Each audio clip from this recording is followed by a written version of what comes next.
Hello class. अभी जो हम लोग अपने लेक्चर्स कर रहे हैं इसमें हम सम पॉपुलर म्यूजियम्स की स्टडी पार्ट 3 में आज चर्चा करने वाले हैं।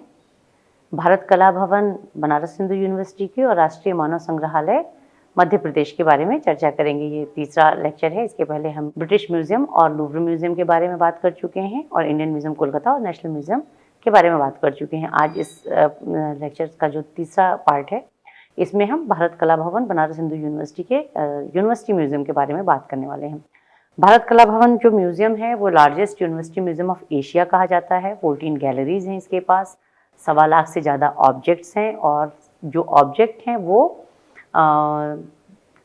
प्री हिस्टोरिक एरा से लेकर के और मॉडर्न आर्ट तक के नमूने हैं। भारत कला भवन मुख्य रूप से अपनी मिनिएचर पेंटिंग के कलेक्शन के लिए जाना जाता है। इसके अलावा भी आर्ट एंड आर्कियोलॉजिकल म्यूजियम के तौर पर बहुत समृद्ध है और इसकी चर्चा हम अभी करेंगे तो आपको इसके बारे में जानने को मिलेगा। सबसे पहले ये जो म्यूजियम है ये बनारस में गोदौलिया क्षेत्र में 1 जनवरी 1920 को भारत कला परिषद के तौर पर इसको स्थापित किया गया था और तब इसके जो पहले प्रेसिडेंट थे, जो वाइस प्रेसिडेंट के तौर पर गुरुदेव रविंद्रनाथ टैगोर को वाइस प्रेसिडेंट बनाया गया था। लगभग 8-9 साल तक ये संग्रहालय वहाँ पर चला। इस संग्रहालय का जो मुख्य संग्रह है वो म्यूजियम को एक तरीके से वन मैन कलेक्शन भी कहा जाता है। राय कृष्ण दास जी, जो कि एक बहुत प्रसिद्ध लेखक और आर्ट हिस्टोरियन थे, उन्होंने इस कलेक्शन को एकत्र किया। उनका अपना व्यक्तिगत कलेक्शन था और बाद में इसको भारत कला परिषद के तौर पर इन्होंने म्यूजियम बनाया।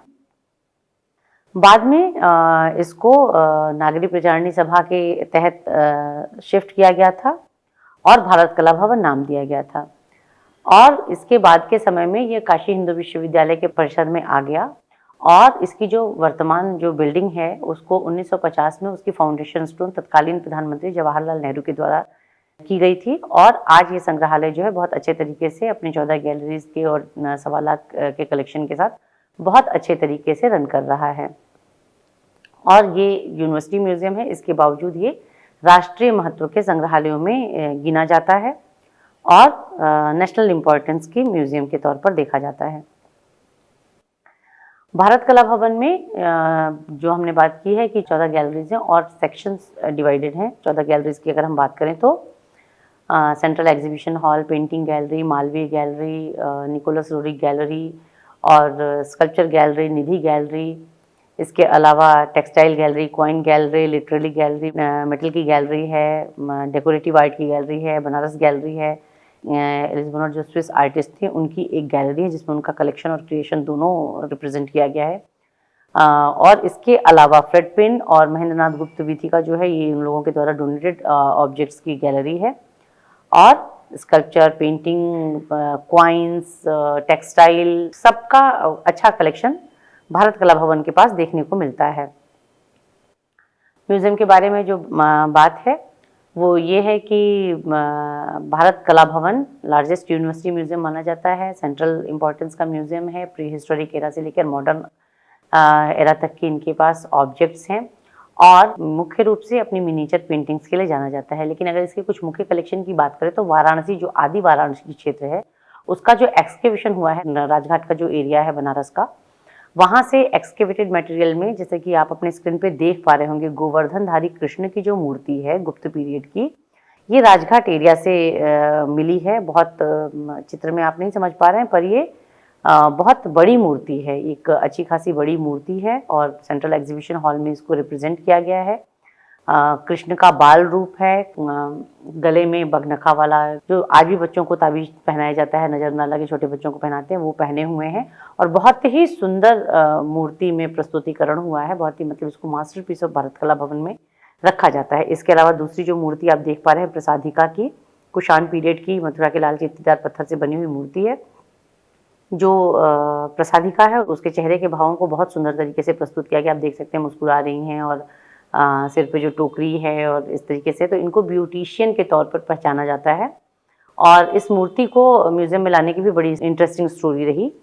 म्यूज़ियम जो है कि इसके अलावा स्कल्पचर में हमारे पास भरौत स्तूप की वेदिका के जो सूचियां हैं, जो वो भी हैं जिनको स्कल्पचर गैलरी में रखा गया है। सूर्य की बहुत सारी सुंदर मूर्तियां हैं, खजुराहो की अलस कन्या है, डांसिंग गणेश हैं और विष्णु के जो दशावतार हैं उनसे जुड़ी हुई मूर्तियाँ, इसके अलावा शिव और विष्णु की संयुक्त मूर्ति, हरिहर प्रतिमा वगैरह देखने को मिलते हैं। लेकिन जो सबसे उल्लेखनीय है स्कल्पचर गैलरी में, स्टोन स्कल्पचर की गैलरी में जो उल्लेखनीय मूर्तियाँ हैं वो हैं गांधार आर्ट के, जो गांधार कला है उसके जो उदाहरण है उसमें पाठशाला जाते हुए बुद्ध या बुद्ध का जो एक इमेजिनेशन था गांधार के कलाकार का, कि जब बुद्ध ने बहुत लंबे समय तक तपस्या की होगी तो उनका स्वास्थ्य जो है बहुत खराब हो गया होगा, बहुत दुबले हो गए, क्योंकि ऐसा उल्लेख मिलता है कि उन्होंने बहुत दिनों तक खाना नहीं खाया था, पानी नहीं पिया था, तो वो बहुत दुबले हो गए होंगे। तो एक कृष्णकाय बुद्ध की मूर्ति मिलती है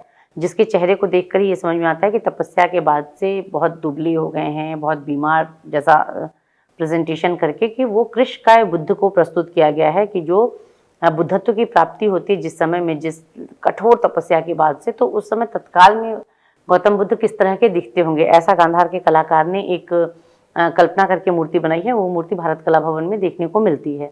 गांधार कला की, भरूच कला की और अमरावती स्तूप का भी एक मेडेलियन यहाँ पे देखने को मिलता है। नलगिरी हाथी दमन की स्टोरी है उसमें, जिसमें ये प्रस्तुत किया गया है कि महात्मा बुद्ध जो है राजगृह जब गए हुए थे तो उनके चचेरे भाई ने, जो देवदत्त थे, उन्होंने उनको मारने के लिए एक पागल हाथी को छोड़ा था, और ये हाथी जो है पूरा राजगृह की सड़कों पे, जो नगर है राजगृह, उसकी सड़कों पे बहुत उन्मत्त होकर ये हाथी दौड़ रहा था और लोगों को अपने पैरों के तले कुचल रहा था। तो देवदत्त बड़े आश्वस्त थे कि ये हाथी जो है गौतम बुद्ध को जाकर के मार देगा, अपने पैरों से कुचल देगा और उनकी मृत्यु हो जाएगी। लेकिन ये हाथी जैसे ही महात्मा बुद्ध के सामने पहुंचता है, वो दो पार्ट में स्टोरी है, ऊपर के पार्ट में सड़कों पे दौड़ते हुए हाथी को दिखाया गया, और नीचे के पार्ट में जब वो महात्मा बुद्ध के पास पहुंचता है तो वो उनको देख के बिल्कुल शांत हो जाता है और उनके चरणों में नतमस्तक हो जाता है। तो ये स्टोरी जो अमरावती स्तूप से प्राप्त जो मेडेलियन है वो भी भारत कला भवन की स्कल्पचर गैलरी में प्रस्तुत किया गया है। इसके अलावा कॉइन्स का कलेक्शन बहुत अच्छा है भारत कला भवन के पास, जिसमें इंडो ग्रीक्स जो शासक थे उनके कॉइन्स हैं, और उसके पहले के जो हमारे यहाँ पंचमार्क कॉइन्स थे, पंचमार्क कॉइन हैं, इंडो ग्रीक्स के कॉइन्स मिलते हैं, कुषाण शासकों के कॉइन्स मिलते हैं। फिर इसके बाद से हमें बहुत सारे महाजनपदों के सिक्के मिलते हैं और विभिन्न राजवंशों के सिक्के देखने को मिलते हैं। गुप्त शासकों के सोने के सिक्के भारत कला भवन में प्रदर्शित किए गए हैं। इसके अलावा मुगल शासकों के राशि सिक्के, जो उन्होंने ज़ोडिएक साइन से रिलेटेड सिक्के, 12 ज़ोडिएक साइन से रिलेटेड सिक्के जो बनवाए थे, वो भारत कला भवन की कॉइन गैलरी में आप देख सकते हैं। इसके अलावा अकबर ने, जो सम्राट अकबर थे, उन्होंने एक सिक्का प्रवर्तित किया था जिसको हम अकबर के रामसीय प्रकार के सिक्के के रूप में जानते हैं। चांदी की कॉइन थी और उसमें चांदी में, सिल्वर की कॉइन में रामचंद्र जी और सीता माता का अंकन मिलता है। तो ये मास्टरपीस ऑफ भारत कला भवन में इसको रखा गया है और निधि गैलरी में इसको प्रस्तुत किया गया है। इसके अलावा पेंटिंग के कलेक्शन में बहुत सुंदर सुंदर पेंटिंग हैं, जो पोस्ट मुगल काल की पेंटिंग्स हैं। जहांगीर के दरबारी जो पेंटर्स थे उनके द्वारा बनाई गई पेंटिंग्स हैं।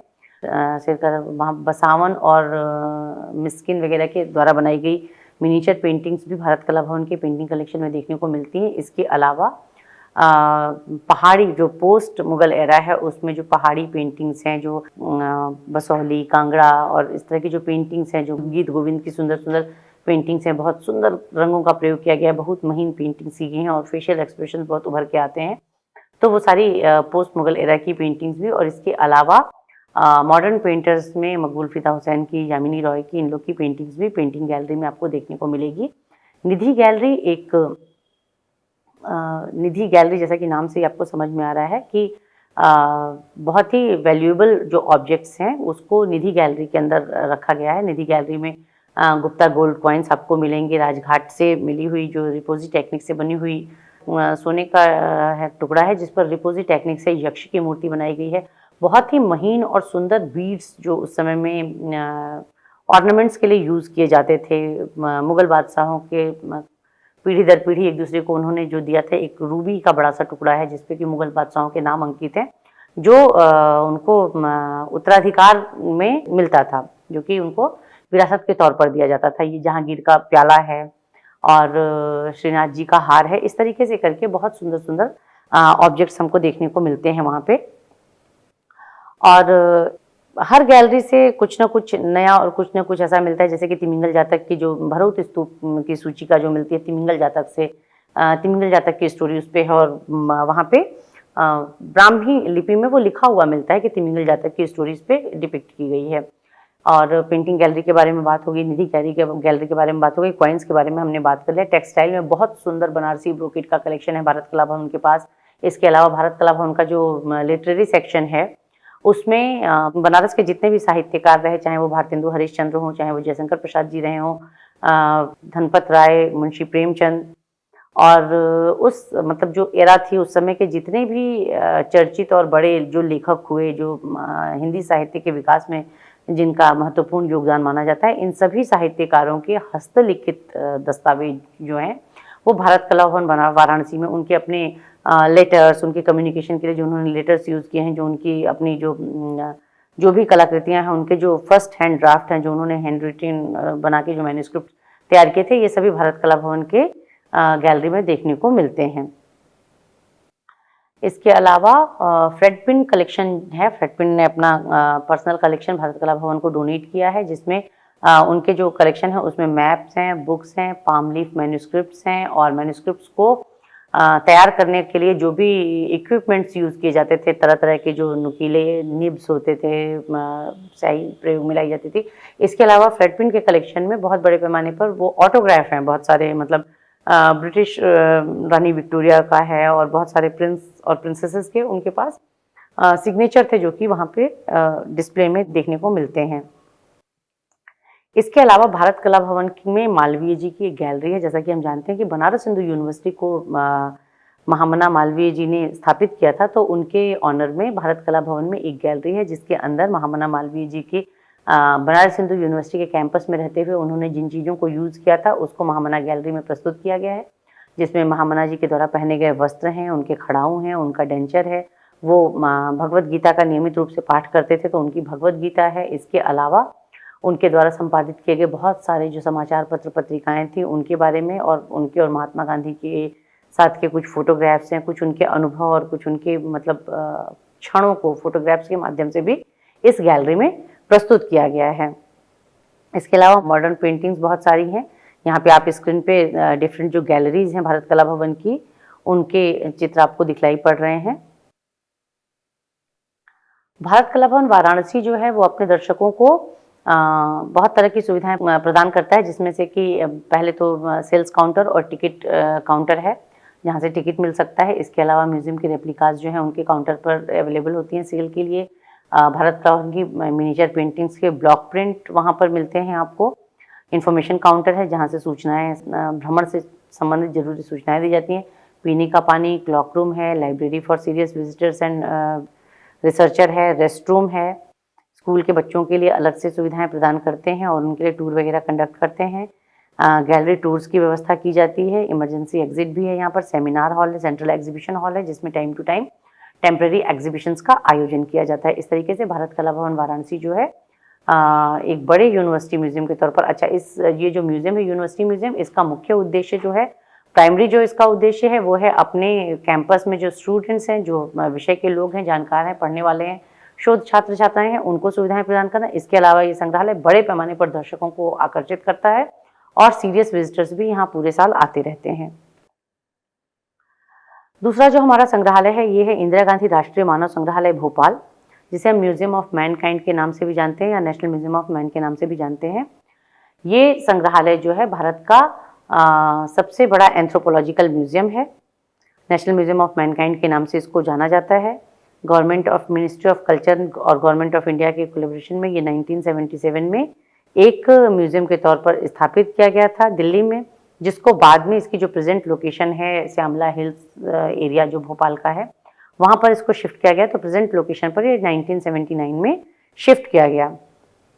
इस म्यूजियम का मुख्य उद्देश्य था मानव विकास की कहानी जो है, मानव विकास का जो कालक्रम है, मानव विकास की जो कहानी है, मानव का जो सांस्कृतिक और जो शारीरिक, मानसिक और सांस्कृतिक विकास हुआ है, उसको अच्छे तरीके से शोकेश करना, उसको अच्छे तरीके से उस स्टोरी को प्रस्तुत करना। तो यहाँ पे हम देखेंगे कि इन्होंने जो इसको टेंजिबल इंटेंजिबल कल्चरल हेरिटेज को कम्युनिटीज़ के जो टेंजिबल इंटेंजिबल हेरिटेज हैं उसको प्रिजर्व करने की बात की 1985 में। ये म्यूज़ियम जो है यहाँ पर राष्ट्रीय मानव संग्रहालय के नाम से जाना जाता है और यहाँ पे इन्होंने कम्युनिटीज़ के साथ जुड़ के काम करना शुरू किया। गैलरीज़ की बात करें तो ये म्यूज़ियम जो है 2 भाग में बटा हुआ है। पहला इनका ओपन एयर एरिया है। ओपन एयर एरिया में इन्होंने डिफरेंट ट्राइब्स के हट्स को, उनके हैबिटेंट्स को, उनके लिविंग स्टाइल को, उनके ओपन एरिया एक्टिविटीज़ को दिखाने की कोशिश की है। और दूसरा जो इनका वीथिका संकुल है जहाँ पर इनबिल्ट कंस्ट्रक्शन के अंदर 27 गैलरीज में ये एंथ्रोपोलॉजिकल डेवलपमेंट को, ह्यूमन डेवलपमेंट को, आर्कियोलॉजिकल, एंथ्रोपोलॉजिकल, कल्चरल जो डेवलपमेंट है उसको प्रस्तुत किया है 27 गैलरियों के माध्यम से, जिनको हम देख सकते हैं। वीथी संकुल के अंदर जो गैलरियाँ हैं उनको हम यहाँ पे देख सकते हैं कि उनकी बात की गई है।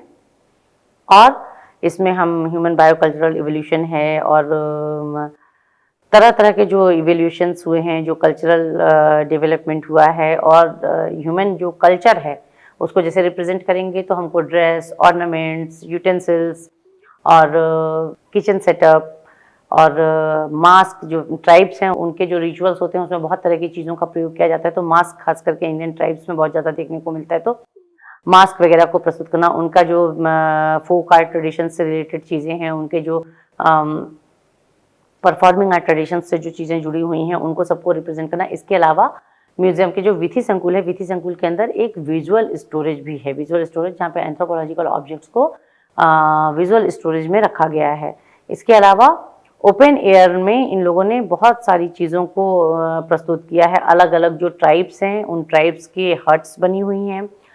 साल में एक बार इनका महोत्सव होता है जिसके लिए जो डिफरेंट ट्राइब्स के जो हट्स हैं उनको देखना अपने आप में भी ऐसे इंटरेस्टिंग है। आप जाते हैं तो उनका किस तरीके का लिविंग इन्वायरमेंट है, उनकी एक एक हट्स में आप जाइए तो उनका बाहर का एरिया, वो कैसे कुछ ट्राइब्स में वो लोग बाकायदे बाहर बैठने की व्यवस्था करते हैं जो बहुत सेफ एरिया में हैं या ओपन एरिया में हैं, जो अच्छी जगहों पे हैं। उनके घर का बाहर का एरिया है वो भी बहुत वेल क्यूरेटेड होता है, साफ़ सुथरा होता है, बैठने की व्यवस्था होती है, चौपाल जैसी, हुक्का वगैरह की व्यवस्था रखते हैं। कुछ जो ट्राइब्स हैं उनमें उनका बाहर का घर बाहर बिल्कुल जगह ही नहीं होती, जो जंगलों के बीच में रह रहे हैं, जो बिल्कुल हिंसक जानवरों के बीच में रह रहे हैं। तो वहाँ पे क्या होता है कि उनका घर सीधे स्टार्ट हो जाता है। आप घरों में घुसिए तो उनका कमरा कैसे है, कमरों को वो किस तरीके से रखते हैं, उनके चूल्हे किस तरह के होते हैं, उनका जो खाना पकाने का तरीका है वो किस तरीके से। अच्छा, ये सारी की सारी जो हट्स हैं इनको वेल तरीके से प्रिजर्व किया गया है और वहाँ पे बाकायदे इसके लिए भी स्टाफ रखे गए हैं। स्टाफ, बड़ी संख्या में ऐसी महिलाएं, वहाँ की जो स्थानीय महिलाएं हैं वो संग्रहालय में काम करती हैं, जो उस परिसर में साफ सफाई का काम करती हैं और इन हट्स को जो गोबर से लीपना होता है, इनकी दीवारों की जो मिट्टी को पोतना होता है, इन पे जो आर्ट्स बनाने होते हैं और साफ सुथरा रखना होता है, ये सारा काम करने के लिए बहुत बड़े पैमाने पर वो लोग मतलब लोकल लोगों को अपने साथ लेके काम करते हैं। और इस एरिया में वो पूरे तरीके से एक एक ट्राइब्स की जो हट्स बनी हुई हैं उसमें उनके एक एक ट्राइब्स के लाइफस्टाइल को प्रस्तुत करने की कोशिश करते हैं।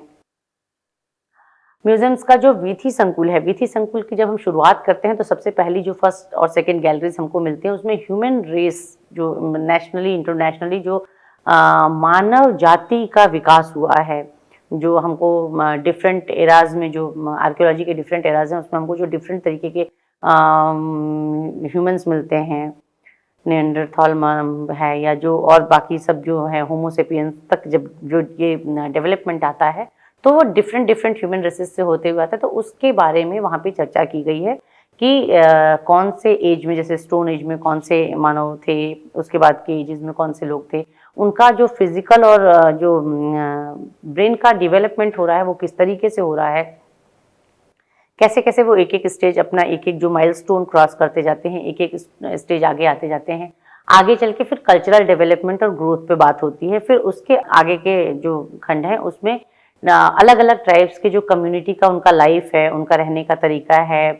बहुत सारे ट्राइब्स के किचन सेटअप को दिखाया गया है। कुछ ट्राइब्स के जो उनके टेंट होते हैं वो टेंट किस तरीके से बने होते हैं, उसके अंदर का एरिया किस तरीके से रखा होता है, बाहर वो लोग किस तरीके से चीज़ों को रखते हैं, कहीं पर कि जो उनके लोकल देवी देवता हैं उनको वो किस तरीके से प्रस्तुत करते हैं, कैसे वहाँ पे रखा है अपने घरों के बाहर में, और कैसे पत्थरों से देवी देवता बनाए हैं। लद्दाख में किस तरीके के हैबिटेंट्स, किस तरीके का घर है, किस तरीके से वो लोगों का किचन सेटअप है, या फिर कोस्टल एरिया में किस तरीके की हट्स होती हैं, किस तरीके का किचन सेटअप होता है या घर का सेटअप होता है, या फिर डिज़र्ट्स में जैसे कि ये थार वगैरह में जो राजस्थान का रेगिस्तान है वहाँ पे किस तरीके की हट्स बनती हैं, किस तरीके के घर बनते हैं, लोगों का जीवन किस तरीके का होता है, किस तरीके से वो अपने घरों को व्यवस्थित रखते हैं। तो जो कल्चरल जो एंथ्रोपोलॉजी है उसको भी वहाँ पर बहुत ही अच्छे तरीके से प्रस्तुत किया गया है इन अलग-अलग झोपड़ियों में, इन अलग-अलग फ्रेम्स में। मुखौटों के लिए गैलरी है, ड्रेस ऑर्नामेंट्स की गैलरी है, वो मैनी क्वींस पे छत्तीसगढ़ के जो है शादी के मंडप बने हुए हैं, तो उसमें मंडप बना है तो उसमें दूल्हा दुल्हन की ड्रेस कैसी होती है वहाँ पे। तो अलग-अलग तरीके से उन लोगों ने भारतीय जो पूरा उपमहाद्वीप है उसमें जो मानवीय सभ्यता संस्कृति है इसको अपने वीथिका संकुल के अंदर डिफरेंट टाइप्स के संस्कृति, यूटेंसिल्स, लाइफस्टाइल और फोटोग्राफ्स के माध्यम से, मॉडल्स के माध्यम से, मैनीक्वीन्स के माध्यम से उनको पूरी तरीके से प्रस्तुत करने का प्रयास किया है। ओपन एरिया में जहाँ वहाँ इनके सांस्कृतिक जो तत्व हैं उनको प्रस्तुत किया गया है अलग-अलग तरीके से, जैसे कि नागालैंड में नमक बनाते हैं या उत्तराखंड में पवन चक्की से वो आटा पीसते हैं, तो उस तरह के मॉडल्स बना करके इन चीज़ों को समझाने की कोशिश की गई है। तो उनके जो वीथिका संकुल है, वीथिका संकुल के अंदर अगर आप अपनी स्क्रीन पे देखें तो आपको दिखाई पड़ेगा कि वीथिका संकुल में अलग-अलग तरीके के जो जैसे बाँस के बने हुए जो बास्केट्स हैं और इस तरीके की चीज़ें हैं, फिनिशिंग के जो ये चीज़ें हैं, आर्ट एंड क्राफ्ट आपको डिफरेंट ट्राइब्स की, डिफरेंट जो ट्राइबल लोग बनाते हैं, यूज़ करते हैं। हंटिंग के लिए जो कुछ जो जिस तरीके के इक्विपमेंट्स यूज़ करते हैं, हाउस होल्ड्स उनके जो हैं, गेम्स जो हैं, art and craft, animal husbandry, agriculture, bakery, इस सब के बारे में, इस सबसे रिलेटेड चीज़ों को आप वहाँ पे देख सकते हैं, आपको वो देखने को मिलेंगे।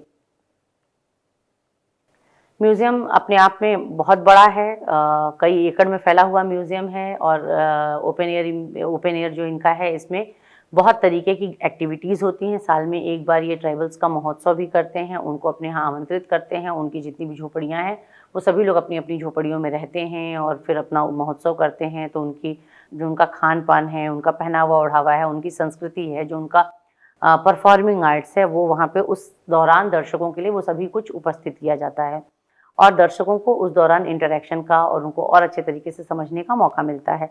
इसके अलावा अगर हम सुविधाओं की बात करें तो राष्ट्रीय मानव संग्रहालय टिकट काउंटर भी और ई-टिकट भी आप ऑनलाइन ले सकते हैं। इन्फॉर्मेशन काउंटर है, रेस्ट रूम है, लॉकर रूम है, पार्किंग, चूँकि ओपन एयर म्यूज़ियम है और बहुत बड़े एरिया में है तो बाइसिकल भी ये लोग प्रोवाइड करते हैं। ड्रिंकिंग वाटर है, फ़ोटोग्राफ़ी ऑन चार्जेस है, मतलब वो कुछ आपसे चार्ज लेंगे, उनका जो भी चार्ज होगा उसके हिसाब से फिर आप वहाँ पे फ़ोटोग्राफ़ी कर सकते हैं। लाइब्रेरी एंड आर्काइव सर्विसेज है, हमारे यहाँ के स्टूडेंट्स जाते हैं तो लाइब्रेरी से बहुत मदद मिलती है। और ऑडिटोरियम है, म्यूज़ियम शॉप है, फ्रेंड ऑफ IGRMS की मेंबरशिप है अगर आप चाहें तो। म्यूज़ियो फ्रेंड के नाम से स्कीम्स बहुत सारे म्यूज़ियम्स में ऐसी होती है कि जहाँ पे आप म्यूज़ियम फ्रेंड के तौर पर अपने आप को रजिस्टर्ड कराइए और म्यूज़ियम के साथ मिल करके उनके जो एक्टिविटीज़ हैं, जो उनकी गतिविधियाँ हैं, जो उनके काम हैं, आप उसमें जा कर के अपना सहयोग दे सकते हैं। उनके साथ मिल कर के आप वहाँ पर काम कर सकते हैं। तो इस तरीके की मेंबरशिप जो है वो IGRMS देता है। और इसके अलावा व्हील चेयर वगैरह डिफरेंट एबल्ड्स के लिए जो एरिया है वहाँ पे घूमने के लिए। इसके अलावा ये जो इंदिरा गांधी राष्ट्रीय मानव संग्रहालय है, इनकी एक बहुत अच्छी कम्युनिटी सर्विस है। ये अपने आसपास के जो स्लम एरिया हैं वहाँ के बच्चों को इकट्ठा करते हैं। इनकी बाकायदे बसेस जाती हैं, वहाँ के बच्चों को इकट्ठा करते हैं और म्यूज़ियम के कैंपस में इनकी पढ़ाई लिखाई, इनकी प्रारंभिक पढ़ाई लिखाई करवाई जाती है। म्यूज़ियम की तरफ से ही कॉपी किताब मिल जाती है, उनको बुलाया जाता है। वहाँ म्यूज़ियम के टीचर्स, म्यूज़ियम की तरफ से टीचर्स होते हैं जो पढ़ाते हैं। और अभी तो कुछ समय पहले तक ये देखने को मिला कि पहले जो बच्चे वहाँ से पढ़े, जब इनिशियल उनकी पढ़ाई लिखाई कराई गई, फिर उनको स्कूल्स में हेल्प की गई कि स्कूल्स में वो जा सकें और अपनी पढ़ाई कर सकें। तो ऐसे बहुत सारे स्टूडेंट्स जिन्होंने पिछली जनरेशन्स में वहाँ से इस तरह से पढ़ाई लिखाई की और बाद में टीचर के तौर पर स्थापित हुए या अच्छी पढ़ाई लिखाई करके वो और कुछ भी कर रहे हैं, तो वैसे लोग खुद भी आकर के वॉलंटरी सर्विसेज देते हैं टीचर के तौर पर वहाँ। और वो अपनी आसपास की कम्युनिटी में एक बहुत बड़ा काम जो कर रहे हैं वो ये कर रहे हैं कि स्लम्स के बच्चों को वो अपने यहाँ बुला करके पढ़ाई लिखाई करवाते हैं, उनको इस तरीके की सर्विस देते हैं। तो और सारी फैसिलिटीज़ के अलावा एक ये बहुत बड़ी फैसिलिटी है जो इंदिरा गांधी राष्ट्रीय मानव संग्रहालय दे रहा है और संपूर्ण वैश्विक स्तर पर मानवीय विकास की गाथा को प्रस्तुत करता है ये संग्रहालय। इसके अलावा भारतीय उपमहाद्वीप के जो हमारे ट्राइब्स हैं, जो हमारी सोसाइटीज़ हैं, उनके जो विभिन्न संस्कृतियां हैं उनको बहुत समग्र तरीके से प्रस्तुत कर रहा है ये संग्रहालय। क्योंकि जब आप इनके वीथी संकुल में जाते हैं तो जैसे कि आप देख रहे हैं कि किसी भी ट्राइब्स के द्वारा यूज़ किए जाने वाले जो ऑर्नामेंट्स हैं, जो उनके तरह तरह की मालाएं पहनते हैं, ब्रेसलेट्स पहनते हैं, ड्रेसेस पहनते हैं, फेदर्स वगैरह का यूज़ करते हैं, यूटेंसिल्स अलग अलग कम्युनिटी में अलग अलग तरीके की, जैसे जैसे उनका खान पान अलग है उसी तरीके से उनके रिक्वायरमेंट्स के हिसाब से उनके जो ड्रेस ऑर्नामेंट यूटेंसिल्स सब कुछ अलग अलग हो जाते हैं। उनकी झोपड़ियों को बनाने का तरीका अलग होता है, उनका पूजा पाठ करने का तरीका अलग होता है, शादियों के रिचुअल्स जो अलग होते हैं। तो इन सब चीज़ों को इंदिरा गांधी राष्ट्रीय मानव संग्रहालय के वीथी संकुल में और ओपन एयर म्यूजियम के तौर पर दोनों जगहों पर इसको प्रस्तुत किया गया है। और बहुत ही अच्छे तरीके से ये बहुत वेल क्यूरेटेड म्यूजियम है और बहुत ही संतुलित तरीके से ये लोगों के साथ इंटरेक्शन करता है और बहुत अच्छा एजुकेट करता है, इनरीच करता है। तो इस तरीके से इस सीरीज़ में हमने बहुत सारी केस स्टडीज़ के तौर पर इंडियन म्यूजियम कोलकाता, राष्ट्रीय संग्रहालय लूव्र और ब्रिटिश म्यूजियम को पढ़ा, राष्ट्रीय मानव संग्रहालय को देखा, भारत कला भवन को देखा। बात आती है कि इस तरह से जो म्यूजियम की केस स्टडीज़ हम लोग कर रहे हैं इस वीक में जो हमने किया है, इसमें प्रश्न किस तरीके से बनते हैं। तो प्रायः आपसे जो संग्रहालयों से संबंधित प्रश्न पूछे जाएंगे, इसमें आप देखेंगे कि प्रायः आपसे पहले तो ईयर ऑफ एस्टैब्लिशमेंट पूछा जा सकता है कि इंडियन म्यूजियम का ईयर ऑफ एस्टैब्लिशमेंट क्या है, या नेशनल म्यूजियम का ईयर ऑफ एस्टैब्लिशमेंट क्या है, या उनकी जो अभी जो प्रेजेंट बिल्डिंग है वो उसमें कब शिफ्ट हुए, किस ईयर में वो शिफ्ट हुए। इसके अलावा नेचर ऑफ कलेक्शन पे क्वेश्चन होता है कि अगर राष्ट्रीय मानव संग्रहालय है तो वो आर्कियोलॉजिकल म्यूजियम है या एंथ्रोपोलॉजिकल म्यूजियम है या एथनोलॉजिकल म्यूजियम है, ऐसे क्वेश्चन हो सकता है। या आप इंडियन म्यूजियम कोलकाता को मल्टी डिसिप्लिनरी म्यूजियम कहेंगे या आर्ट एंड आर्कियोलॉजिकल म्यूजियम कहेंगे। उनके मास्टर पीसेस पे क्वेश्चन हो सकता है कि जैसे पूछ सकते हैं कि इंडस वैली डांसर कौन से म्यूजियम में संग्रहित है, या भारत के कौन से संग्रहालय हैं जहाँ पे मिस्र की मम्मी प्रदर्शित की गई है, या गुप्तकालीन गंगा यमुना की मूर्ति कहाँ देखने को मिलती है, अकबर का रामसेर प्रकार का सिक्का किस म्यूजियम में डिस्प्ले किया गया है। इस तरीके के क्वेश्चंस बनते हैं। या कई बार आपको कि भारत कला भवन जो है वो यूनिवर्सिटी म्यूजियम है या सेंट्रल गवर्नमेंट का म्यूजियम है, इस तरीके से करके उनके जो प्रशासनिक स्तर पर उनकी जो चर्चा होती है कि उनका प्रशासन किस तरह का है, इस तरीके से करके प्रश्न बनते हैं। प्रायः उनके डिस्प्ले से रिलेटेड क्वेश्चंस जो हैं वो बहुत हो सकते हैं, क्योंकि डिस्प्ले में बहुत सारी चीज़ें होती हैं। जैसे कि मैंने इंडियन म्यूजियम कोलकाता के संदर्भ में बताया था कि पिपरावा स्तूप से जो मिला हुआ बुद्ध अस्थि कलश है, तो उसके बारे में ये प्रश्न पूछा जाता है कि वो चूँकि नेशनल म्यूजियम में भी उसके रिप्लिका को रिप्रेजेंट किया गया है, तो ये क्वेश्चन हो जाता है कि पिपरावा का बुद्ध अस्थि कलश अवशेष कौन से संग्रहालय में संकलित है।